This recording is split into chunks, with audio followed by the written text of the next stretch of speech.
할렐루야. 우리 한인연합감리교회 2022년 신년 특별 새벽 연합집회 1월 4일을 담당한 달라스 중앙연합감리교회 이성철 목사입니다. 오늘 저희들이 주시는 하나님의 말씀은 창세기 3장 4절로 11절 말씀입니다. 제가 창세기 3장 4절로 11절 말씀을 봉독하겠습니다. 뱀이 여자에게 이르되 너희가 결코 죽지 아니하리라. 너희가 그것을 먹는 날에는 너희 눈이 밝아 하나님과 같이 되어 선악을 알 줄 하나님이 아심이니라. 여자가 그 나무를 본즉 먹음직도 하고 보암직도 하고 지혜롭게 할 만큼 탐스럽게 단 나무인지라. 여자가 그 실과를 따먹고 자기와 함께한 남편에게도 주매 그도 먹은지라. 이에 그들의 눈이 밝아 자기들의 몸이 벗은 줄 알고 무화과 나무 잎을 엮어 치마를 하였더라. 그들이 날이 서늘할 때에 동산에 거니시는 여호와 하나님의 음성을 듣고 아담과 그 아내가 여호와 하나님의 낯을 피하여 동산 나무 사이에 숨은지라. 여호와 하나님이 아담을 부르시며 그에게 이르시되 내가 어디 있느냐. 가로되 내가 동산에서 하나님의 소리를 듣고 내가 벗었으므로 두려워하여 숨었나이다. 가라사대 누가 너희 벗었음을 내게 고하였느냐. 내가 너더러 먹지 말라 명한 그 나무 실과를 내가 먹었느냐. 아멘. 오늘의 본문의 말씀은 우리가 너무나 잘 아는 본문입니다. 또 우리가 새해가 되면 성경을 되게 창세기부터 읽게 되는데 아무리 읽다가 포기하더라도 창세기 3장을 포기할 수는 없는 것입니다. 특별히 창세기 1장, 2장, 3장은 이 장이 풀리지 아니하면 성경 전체가 풀리지 않는 가장 중요한 장입니다. 그래서 오늘은 제게 맡겨진 창세기 3장 4절로 11절까지의 말씀을 가지고 하나님 우리에게 주시는 새해의 귀한 말씀을 함께 나누어 보려고 합니다. 제일 첫 번째, 우리가 너무나 잘 아는 이 에덴의 동산의 사건이 우리에게 보인 첫 번째 메시지가 뭐냐면 에덴의 동산은 열려진 장소다 그것입니다. 하나님이 그곳에 계십니다. 하나님이 지으셨습니다. 그 하나님의 형상을 닮은 아담과 이브가 있었습니다. 하나님과 친밀한 관계를 가져 서로 대화를 하고 동물 이름을 짓기도 하고 그런 놀라운 아름다운 곳이었지만 그곳이 닫혀진 곳이 아닙니다. 닫혀진 곳이란 말은 비바람도 불지 않고 사단의 역사도 없는 곳이 아니라 바로 그곳에 사단이 들어와 있다는 사실 우리가 주목해야 되는 것입니다.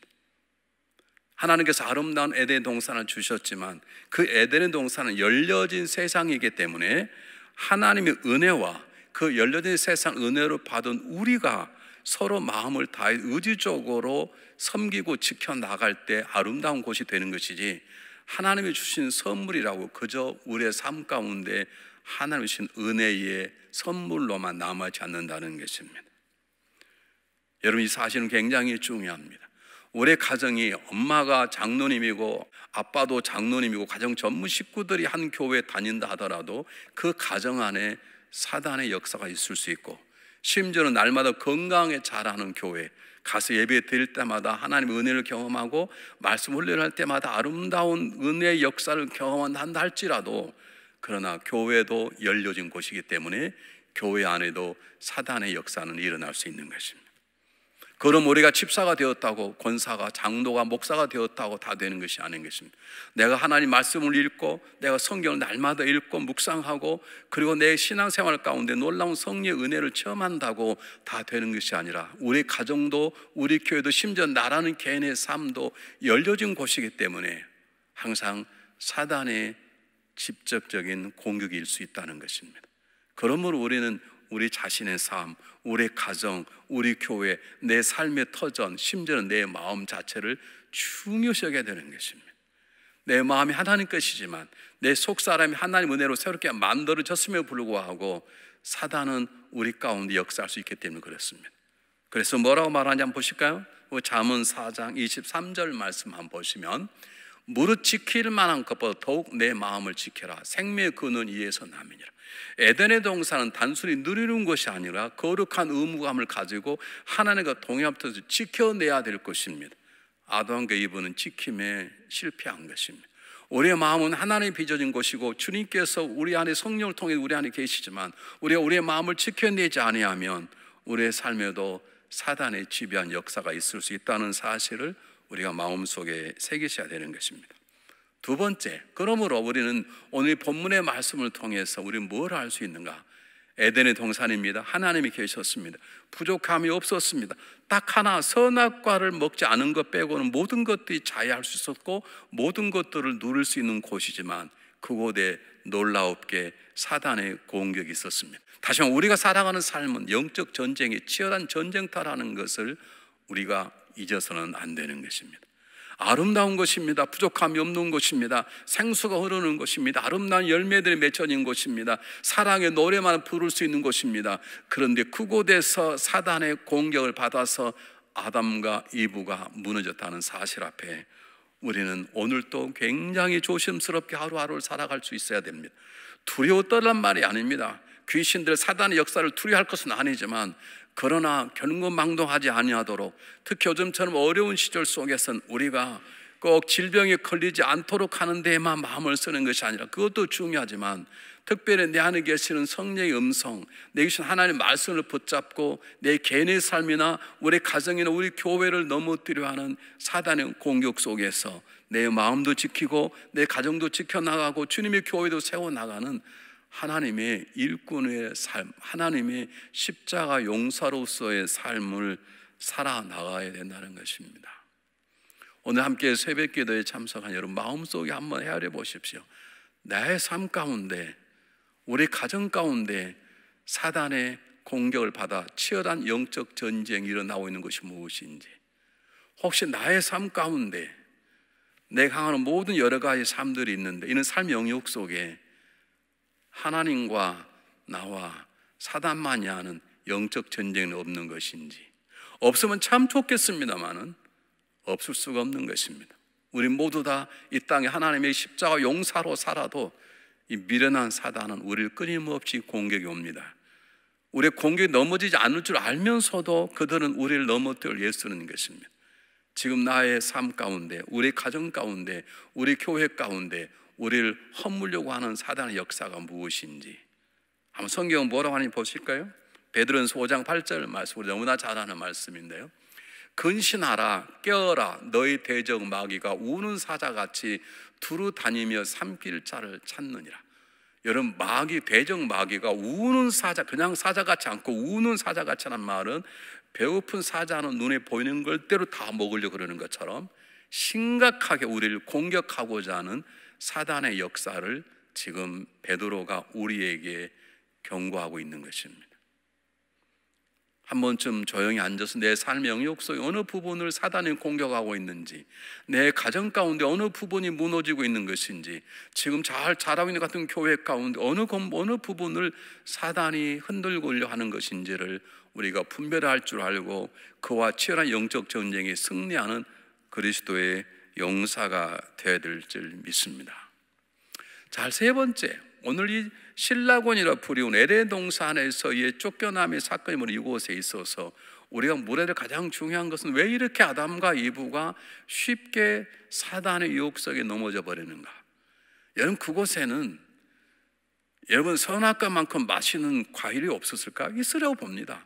그들이 배가 고팠던 게 아닙니다. 목이 마른 게 아닙니다. 그럼에도 불구하고 그들이 넘어져 버린 가장 중요한 이유는 하나님의 말씀을 말씀 있는 그대로 받아들이지 않았기 때문에 그렇습니다. 우리 험한 세상 속에 우리가 성경을 읽어야 되고 성령 속에 깊이 들어가야 될 가장 중요한 이유가 바로 이것입니다.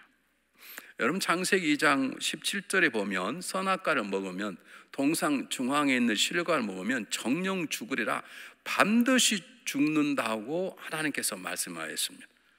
그런데 사단이 물어보죠. 정말 먹으면 죽냐? 죽지 않을 걸? 그럴 때 이브가 뭐라고 말합니까?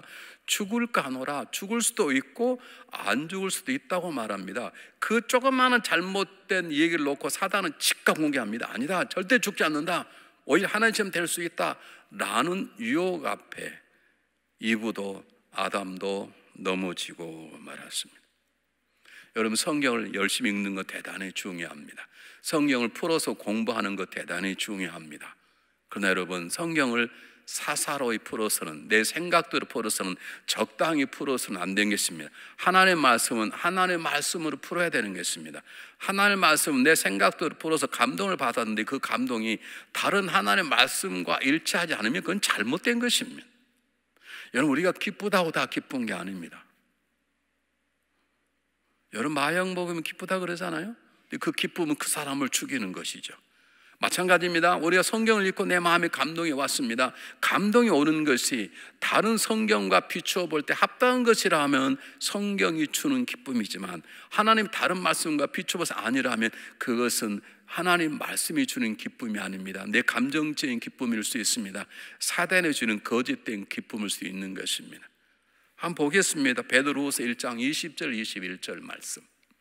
먼저 알 것은 경의 모든 예언은 사사로이 풀 것이 아니라, 성경에 나오는 모든 말씀들은 사사로이 풀 것, 예언은 언제든지 사람의 뜻으로 낸 것이 아니고 오직 성령의 감동하시 입은 사람들이 하나님께 받아 말하는 것이니라 그랬습니다. 하나님의 말씀을 받아서 성령의 감동으로 기록된 게 하나님의 말씀이라면, 우리가 말씀을 읽고 풀어낼 때 성령의 감동으로 하나님의 말씀을 풀어서 그 말씀이 하나님의 뜻과 하나님 일하심과 일치하도록 하는 것이 중요한 것입니다. 내 마음이 뜨거워진 게 중요한 아닙니다. 내 마음이 감동받은 게 중요한 게 아닙니다.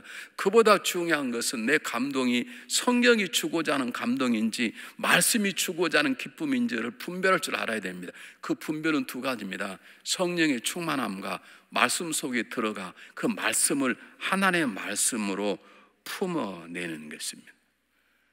여러분, 우리 들리는 소리보다 중요한 것, 우리 눈에 보이는 것보다 중요한 것, 내 심장을 뛰게 하는 것보다 중요한 것은 하나님 말씀입니다. 내 심장이 아무리 뛰어도 하나님 말씀이 아니라면 아닌 것입니다. 내가 황홀하는 감정을 갈지라도 하나님이 아니라면 그 황홀함은 거짓인 것입니다. 가끔 성도들과 대화 가운데 이런 얘기를 듣죠. 제가 기도했는데 목사님, 기도하다가 제 마음에 감동이 왔습니다. 그래서 하나님 뜻인 줄 압니다. 그렇습니다. 하나님께서 뜻을 결정할 때 감동을 주실 수 있습니다. 그러나 아닐 때도 있습니다. 오히려 고통스러워도 예수님께서 땀방울이 피방울이 되도록 기도하셨다 그러지 않습니까? 겟세마네 동산에서 그 기쁨과 감동이었으면 땀방울이 피방울처럼 될 때 기도하셨겠습니까? 내 마음이 혼란스러워도 고통스러워도 하나님의 뜻은 하나님의 뜻일 수 있습니다. 그러므로 성경이 나를 살려내려면, 성경이 나를 자유케 하려면, 성경이 나를 십자가 용사로 세우려면 하나님의 말씀을 하나님의 말씀으로 풀어내야 되는 것입니다. 그러려면 그 무엇보다도 성령 속에 들어가야 됩니다. 창세기의 말씀을 출애굽기로, 때때는 출애굽기의 말씀을 레위기의 말씀으로, 또는 레위기의 말씀을 민수기의 말씀으로, 때때는 구약의 말씀을 신약의 말씀으로 풀어낼 수 있도록 하나님의 말씀 속에 들어가는 것입니다. 올해 새해 우리 모두 다 말씀 속에 들어가 말씀을 읽어내고 말씀을 묵상해내고 말씀을 살아내는 그런 신앙인이 되었으면 참 좋겠습니다. 자, 네 번째 오늘 본문의 말씀입니다. 본문의 말씀 가운데 중요한 것이 뭐냐면, 이브가 선악과를 따먹었습니다. 그 선악과를 따먹고 아담에게 와서 함께 따먹게 만드는 것입니다.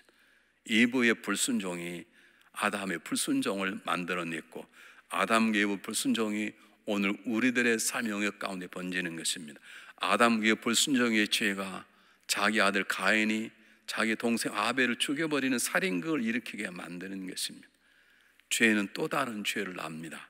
정말로 중요한 것은 우리가 이 창세기 3장에 나와 있는 에덴의 동산에서의 아담과 이브의 죄악성을 통해서 우리에게 보여주는 것은, 죄는 절대로 다른 사람에게 전가시키지 말아야 한다는 것입니다.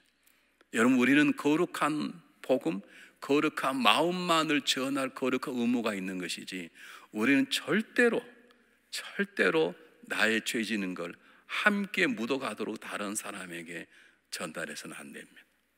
우리는 가끔 그런 말을 듣는, 누가 잘 되면 그냥 배가 아프죠. 이런 마음이 예수 믿는 사람이 있으면 안 되거든요. 나는 잘못해도 이웃이 잘 되면 기쁨과 감격이, 그 사람의 잘 되면 나의 잘된 것처럼 느껴지는 거예요. 성령 충만한 사람, 하나님의 백성의 사람인데, 남이 잘 되지 않으면 나도 괜히 배가 아프다 한번 생각해 봐야 됩니다. 참 재밌는 것은 예배 시간에 보면 늦게 오신 분들 그냥 들어오지 않고 꼭 뒤를 돌아다 봐요. 왜요? 자기 좀 늦었는데 자기보다 더 늦게 온 사람이 있으면 기분이 좋아요. 그 기분 좋을 일이 아니고 부끄러운 일이죠. 자기 뒤에 뭐가 있든 말든 자기가 예배 시간 늦으면 늦은 건데 오다가도 자기보다 더 늦게 온 사람이 있으면 자기는 괜찮다고 생각해 버리는 그런 마음들이 있어요. 이런 마음들은 내가 죄인이면 남도 함께 쓰러지기를 바라는 것이죠. 아니, 정확히 말하면 내가 죄가 있으면 죄는 나를 집어삼키고 흘러넘어서 내 옆에 있는 사람을 집어삼키려고 세력을 확장해 나가는 것입니다. 사랑하는 여러분 코비가 요즘 어려운 가운데 있는데 그것이 뭐가 두렵습니까? 그걸 걸리면 꼭 죽는다는 그 두려운 게 아니라 한 사람 걸리면 금방 전염이 되기 때문입니다. 이 전염보다 무서운 것이 죄가 주는 전염성입니다. 한 사람이 죄를 지으면 죄가 주는 잠시 쾌락이 다른 사람이 넘어가는 것입니다. 여러분, 도박자 혼자 가지 않습니다. 도박에 빠진 사람은 누군가를 데리고 갑니다. 이게 죄가 주는 쾌락입니다. 여러분, 술집에 죄 짓는 사람 혼자 술 먹으러 가지 않습니다. 누군가를 데리고 같이 세상에 타라운 곳에 쓰러져 있어야 살만이 나는 사람들이 있습니다. 여러분, 우리는 경건한 삶을 살아낼 거룩한 의무가 있는 것이지 어떤 이유에서라도 죄를 전염시켜서는 안 되는 것입니다. 우리가 전염시켜야 될 거 하나, 예수님입니다. 우리는 예수님을 점령시키는 삶을 살아야 되는 것입니다. 그래서 마태복음 28장 20절 말은 뭐라고 말합니까? 땅 끝까지 가라. 모든 족속으로 제자 삼아 아버지가 아니고 성령 이름으로 세례를 주고 내가 tun부한 모든 것을 가르치게 하라.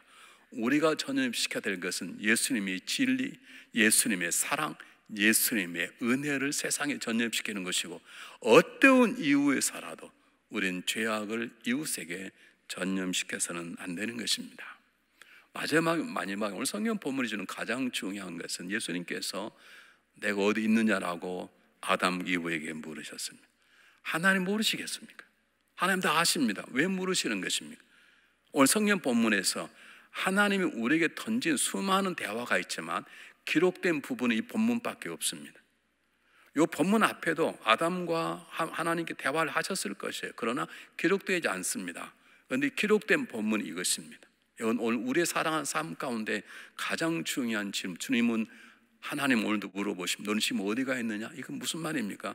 너가 서야 될 자리에 서 있느냐? 내가 서도록 원하는 그곳에 너는 서 있느냐? 아니면 아담 이브처럼 너희가 원하는 곳에 서 쓰러져 있느냐? 이렇게 물으시는 것입니다. 그리스도인들은 능력이 많지 않는다 할지라도 그리스도인은 세상을 품어하는 큰 믿음이 아닐지라도 적어도 주님이 물으시면 주님 제가 여기 있습니다. 주님이 원하시는 곳에 서 있습니다 라고 말할 수 있어야 되는 것입니다. 한번 보겠습니다. 갈라디아 6장 1절 말씀 보겠습니다. 한번 잘 보십시오. 형제들아 사람이 만일 무슨 범죄한 일이 드러나거든 신령한 너희는 온유한 심령으로 그러한 자를 바로잡고 내 자신을 돌아보아 너도 시험을 받을까 두려워하라. 다른 사람의 죄를 저지르면 그 사람을 이리저리 소문내고 비난하고 깔고 그러는 게 아니라 혹시 나에게도 저런 죄가 없나 살펴볼 필요가 있다는 것이죠. 지금 하나님께서 아담에게 너 어디 있느냐 그 말은 너 지금 행한 일이 뭔 줄 아냐? 이렇게 물어보는 것이에요. 그런데 아담은 뭐라만 합니까? 제가 죄 저렸으면 이렇게 말하지 않고 하나님이 짝져준 저 여인 때문에 그런 말합니다. 이분은 뭐라만 합니까? 뱀 때문이라고 핑계를 대는 것입니다. 자기가 서는 현장에 있어서 제가 죄입니다라고 고백했다라면 인류의 역사가 바꿔줄 수 있을 수도 있을지 모릅니다. 지금 묻습니다. 아담아, 너는 지금 너가 얼마나 잘못하는 곳에 서 있는 줄 아느냐? 그렇습니다. 제가 큰 죄를 저지르 이렇게 답해야 되는데 아담은 하나님께서 짝주신 그 여인 때문에 이렇게 됐습니다 하고 변명하고 말하는 것입니다. 아담과 에바는 주님이 주신 질문에 정확한 답을 하지 못하고 있었습니다. 어려운 시대를 살아온 우리들에게 하나님 묻습니다. 아담아, 내가 어디 있느냐? 너는 내가 원하는 곳에 서 있느냐? 너는 내가 명령한 일에 순종하고 있느냐? 너는 내 앞에서 떳떳하게 쓸 수 있느냐? 어리석은 사람은 신앙이라 할지라도 사람만 안 보면 별짓 다 합니다. 야, 아무도 안 보잖아. 우리 둘밖에 없잖아. 주님이 보고 계신데요. 하나님 보고 계신데 그러므로 새해에 들어와 우리가 끊임없이 물에 들 질문 하나는, 아담아 내가 어디가 있느냐. 아침에 일어나서도, 오전을 보내고서도, 저녁에 잠잘 때에도 아담아 내가 어디냐 물으시는 주님 앞에, 주님 제가 여기 있습니다. 아니라면 주님 제가 죄된 자리에 있습니다 라고 진솔하게 대답할 수 있어야 되는 것입니다. 오늘 창세기 3장은 우리에게 질문을 던집니다. 너희 살아가는 삶은 열린 곳이다. 그곳에서 내가 너에게 묻는다. 너가 지금 어디에 있느냐? 진솔하게 답을 해보시기를 바랍니다. 기도하겠습니다. 사랑이 많으신 하나님 아버지, 우리가 아름다운 가정을 주시고 아름다운 교회를 주시고 아름다운 사역지를 주셨지만 그 모든 것이 하나님의 은혜로만 담겨진 닫혀진 공간이 아니라 열려진 공간임을 압니다. 그러므로 구원받은 성도들이 모이는 가정 속에도, 교회 속에도 사단의 유혹은 지속적일 수 있다는 걸 깨닫게 됩니다. 이 세상은 눈에 보이지 않는 치열한 영적 전쟁의 장소임을 압니다. 하나님, 저희들에게 하나님이 전신을 입혀주시고 우리의 진리의 검을 우리의 손에, 성령을 우리 손에 주셔서 영적 전쟁에 승리하는 저희가 될 수 있도록 도와주시되, 하나님의 말씀으로 풀어내는 탁월한 능력을 주셔서 하나님의 말씀으로 우리의 심령을, 우리의 가정을, 우리 교회를 지켜나가고 세울 수 있도록 하나님 은혜를 내려 주시옵소서. 하나님, 우리들에게 내가 어디 있느냐고 물으신다면, 주님 저는 주님의 은혜로 이곳에 있습니다, 감사합니다 라고 말할 수 있는 삶을 살아갈 수 있도록 주님 저희를 도와주시옵소서. 2022년도엔 당당하게 주님 앞에 대답할 수 있도록, 제가 여기에 있습니다, 주님의 은혜입니다라고 답할 수 있는 삶을 살아낼 수 있도록 저희들에게 말씀 충만, 성령 충만을 허락하여 주시옵소서. 예수 그리스도의 이름으로 감사하오며 간절히 기도하옵나이다. 아멘.